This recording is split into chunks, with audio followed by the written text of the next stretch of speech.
Yo creo que la huelga de los maestros parte, además de una vieja tensión entre Lima y sus provincias. Si uno ve la historia de las luchas magisteriales, casi siempre las luchas magisteriales tienen un origen desde el Perú interior. No es, digamos, los sindicatos de maestros más importantes siempre han tenido un apoyo, una composición básicamente provinciana.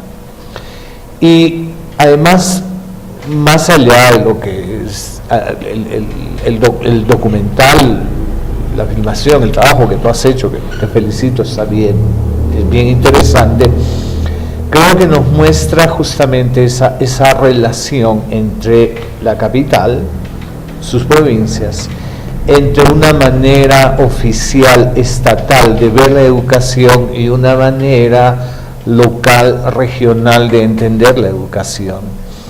Y esto es parte de la historia de los últimos 50 años en el Perú. Y la tensión que yo encuentro es que hay una visión, sobre todo en el caso de la educación, hay una visión centralista del tema educativo. Y la huelga de maestros de este año nos permite además entender, desnuda esa visión centralista y esas visiones locales, regionales, provinciales de los maestros. Y, por ejemplo, la idea que se maneja desde Lima es que los maestros son incapaces del cambio, los maestros son incapaces de pensar de otra manera, tienen unas prácticas sociales, culturales, que los hace tremendamente reticentes al cambio. Y por lo tanto hay que reeducar a estos maestros, darles un contenido y que se conviertan algo así en una lógica, en esencia. Hay que ver que los maestros entren en esa lógica que es la relación costo-beneficio. Claro. La educación reducida a la relación costo-beneficio. Entonces, si eres un maestro que no demuestra, digamos, capacidad para meterte a esa relación costo-beneficio, porque eso es además visión de los economistas que controlan la educación hoy en día en el Perú, simplemente el maestro no sirve. Claro, y es una visión descarnada, como lo estás diciendo, porque en verdad eso no solamente es la lógica que domina en el sector, sino que igualmente ha sido asimilado por los propios maestros y también por la sociedad, de tal manera que nadie quiere estudiar, por ejemplo, educación. Bueno, yo he señalado en un trabajo previo, en trabajos previos y mi trabajo sobre la educación universitaria y todo, es que esta lógica basada en una razón instrumental, o sea, aquello que es de utilidad, ¿no es cierto?, eso es educación. Y en un país como el Perú, y en ningún otro país, la educación solamente puede tener una educación, no puede tener, está basada en esa cuestión utilitaria. O sea, tú no puedes encontrar la relación costo-beneficio en todo, mucho menos en el área, en el aspecto de la educación.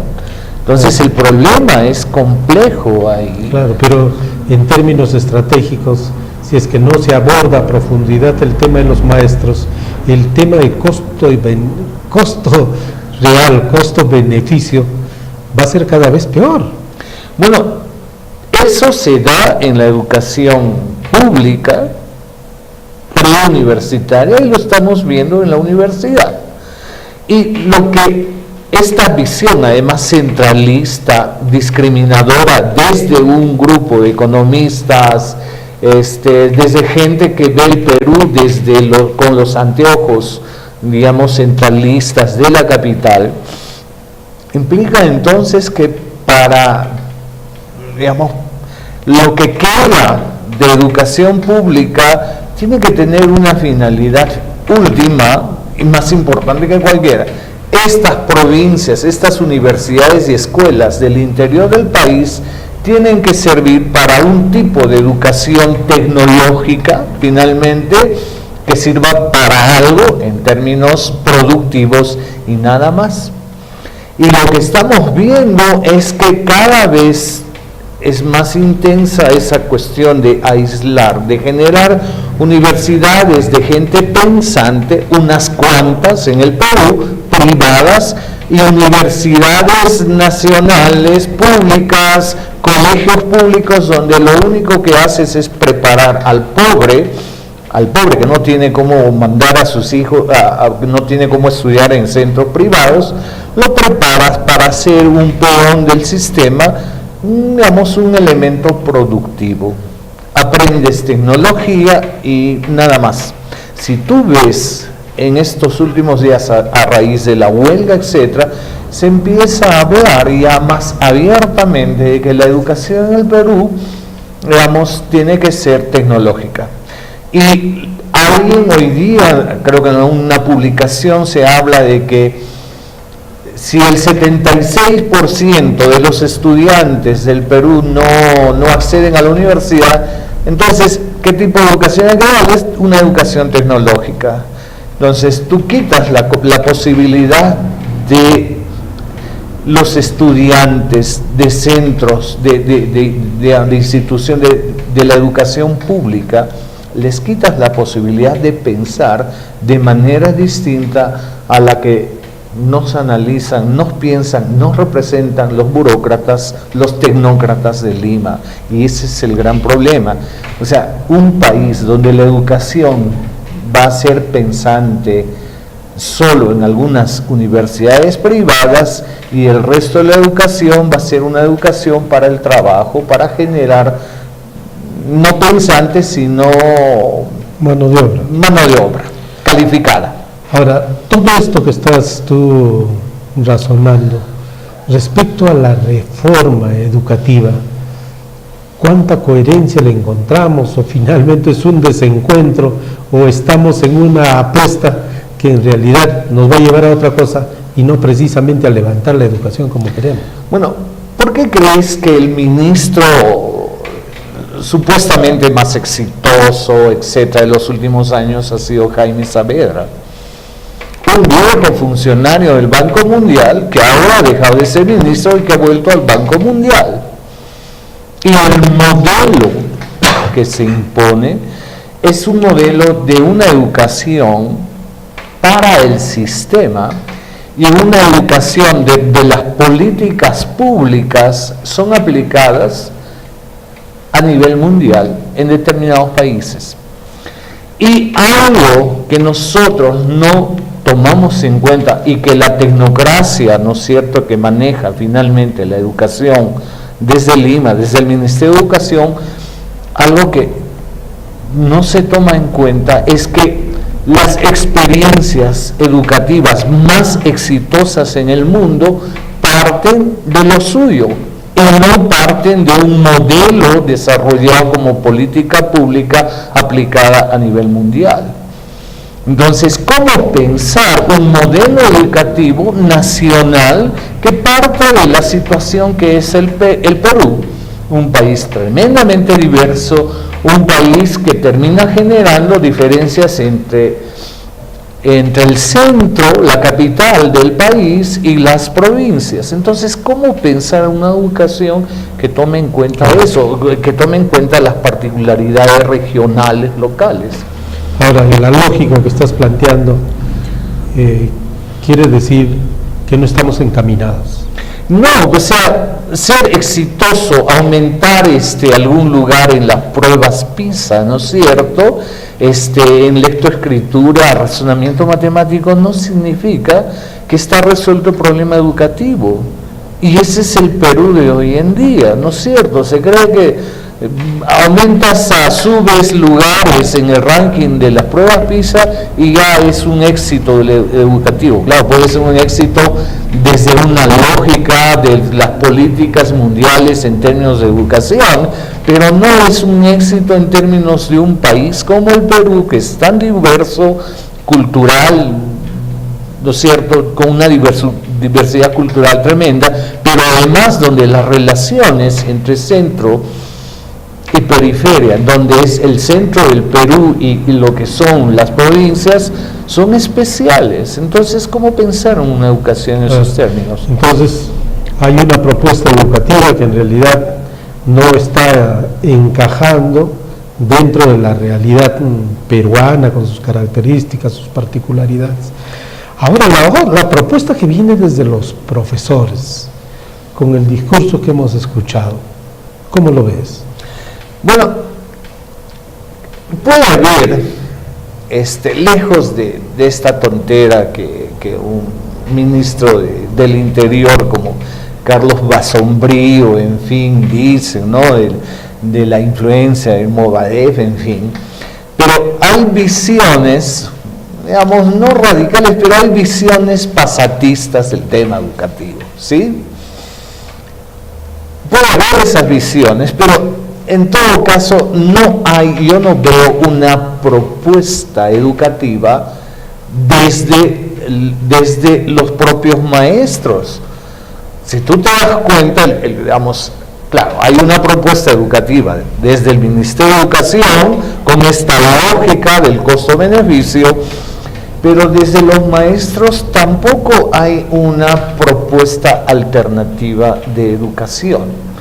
Y la huelga ha permitido para mí dos cosas: desnudar, poner en evidencia, ¿no es cierto?, las contradicciones, la manera como se imaginan los tecnócratas de Lima, ¿no es cierto?, los economistas que manejan el Ministerio de Educación, cómo se imaginan el tema de la educación en el Perú, pero por otro lado nos permite también entender, primero, que los maestros no han generado y no generan una cuestión tan unitaria, ¿no? Y esa idea de un sindicato, de una organización gremial sumamente unitaria, eso no es posible, y por eso entendemos cómo está terminando la huelga. Pero lo segundo, además, es que nos permita también entender que más allá de algunos clichés de hace 50 años, ¿no?, la lucha clasista, el maestro, la cuestión de clase del maestro, etcétera, más allá de las banderas, como decía, la figura de Mariátegui, y que lo que siempre hago en Mariátegui, él tiene cartas donde le recomienda a la mamá de su primer niño, creo que le recomienda que lo inscriba en un colegio americano porque el hijo tenía que aprender inglés y todo. O sea, ese era el Mariátegui que pensaba la educación también, digamos, desde la parte privada, pero, digamos, fuera de eso, yo no veo una visión alternativa de educación, salvo estos viejos clichés clasistas, combativos, pero no hay tampoco desde el propio magisterio una propuesta. Ahora, realmente eso es preocupante, ¿no? Porque hay una fragilidad institucional, ¿no? Una representación de maestros que en realidad está pulverizada, y creo que la huelga no nos lleva a consolidar nada, sino a afirmar eso. Y por otro lado hay una fragilidad que tú señalas, o sea, mientras no haya rumbo, estamos... Justamente, mejorar unos cuantos lugares en la prueba PISA, etcétera, eso no te asegura que tenemos una educación que un modelo educativo peruano que está funcionando. Y yo me atrevería a decir que mientras esto no se resuelva, mientras finalmente no haya una discusión seria sobre un modelo educativo, difícilmente podemos pensar que la cuestión de la educación en el Perú se va a resolver en los próximos años, ¿no?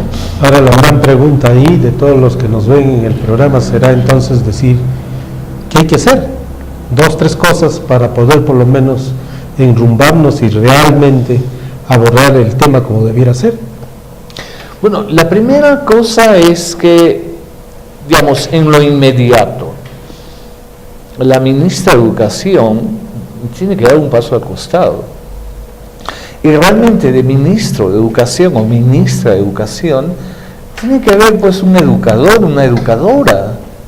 Eso debería ser lo lógico, ¿no? Claro, pero además gente que tenga toda la experiencia. Mira, la mejor época de la educación, ¿no es cierto?, fue de los años 45 en adelante. Nosotros tuvimos en el Perú un ministro de Educación como Jorge Basadre.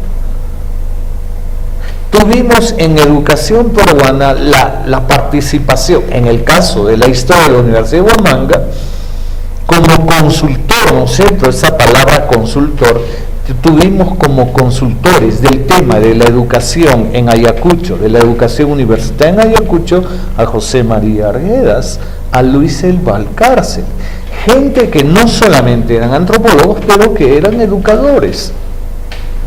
Arguedas trabajó como maestro, como profesor en el Colegio Pumacahua en Sicuani, en el Cusco. Entonces, gente que sí estaba metida en el tema educativo. Pero ahora ¿qué? Ahora tienes economistas que hacen su relación costo-beneficio y nada más. Tienes unos maestros, un gremio importante de maestros, pero que tienen unos clichés y unos esquemas pasatistas que tampoco contribuyen a generar, ¿no es cierto?, una nueva propuesta. ¿Cómo pensar una nueva propuesta educativa? Yo diría que debería empezarse primero a que las regiones, los espacios locales, se conviertan en los espacios de ir buscando una nueva propuesta educativa. La ley de educación reconoce la importancia del gobierno regional.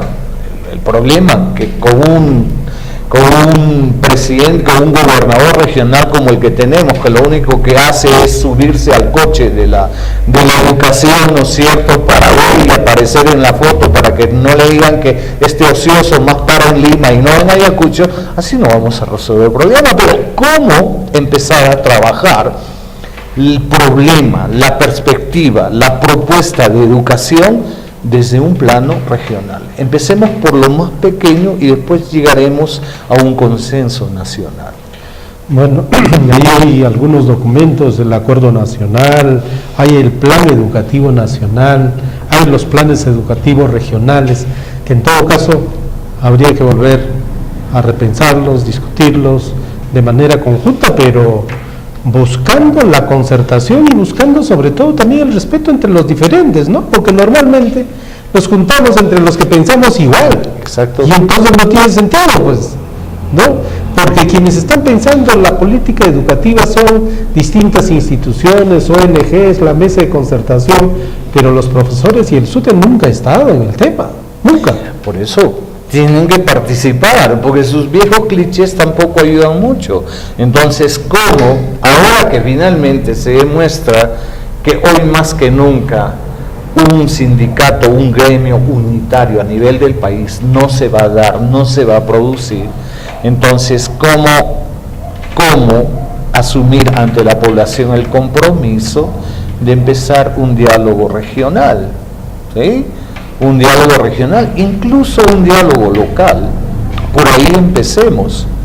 Y, digamos, el Consejo Nacional de Educación, etcétera, pueden tener las buenas intenciones, pueden haber educadores justamente, pero es una visión desde Lima y no hay comunicación con el resto.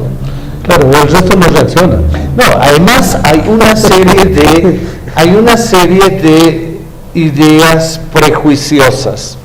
Por ejemplo, hay un grupo, ¿no es cierto?, que hace un estudio sobre los maestros. ¿Qué cosa es lo que van a buscar sobre el maestro ayacuchano? Que el maestro ayacuchano es radical, que es un autoritario, etcétera, etcétera.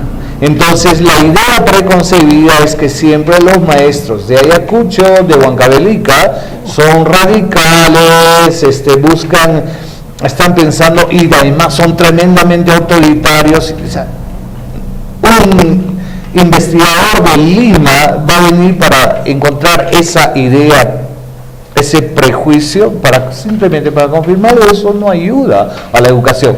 Quien tiene que hacer, quienes tienen la obligación de hacer trabajo de investigación educativa a nivel regional son los propios maestros, docentes, investigadores regionales.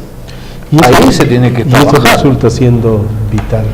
Ahora, al margen de todo, de las diferencias y las opiniones incluso que tú tienes, la huelga ha dejado algo, por lo menos en la sociedad, en todo el mundo, nos ha golpeado y nos ha dicho, oye, pónganle la atención al tema educativo. No, esto no puede seguir tal como está. Tiene que haber mayor inversión, tiene que haber mayor compromiso y los profesores tienen que ser realmente profesores. Y la sociedad está ya exigiendo otra cosa. O sea, eso también es una realidad. Bueno, yo creo que la huelga ha permitido mostrar las limitaciones de un gobierno que no las tiene claras y que hace agua por todo sitio. La huelga ha permitido, como te decía hace un rato, desnudar, ¿no es cierto?, la cuestión de cómo se maneja el Ministerio de Educación, etcétera, ¿no? Con una ministra que los atendía a los profesores desde su séptimo piso, creo, y los pobres representantes ahí abajo.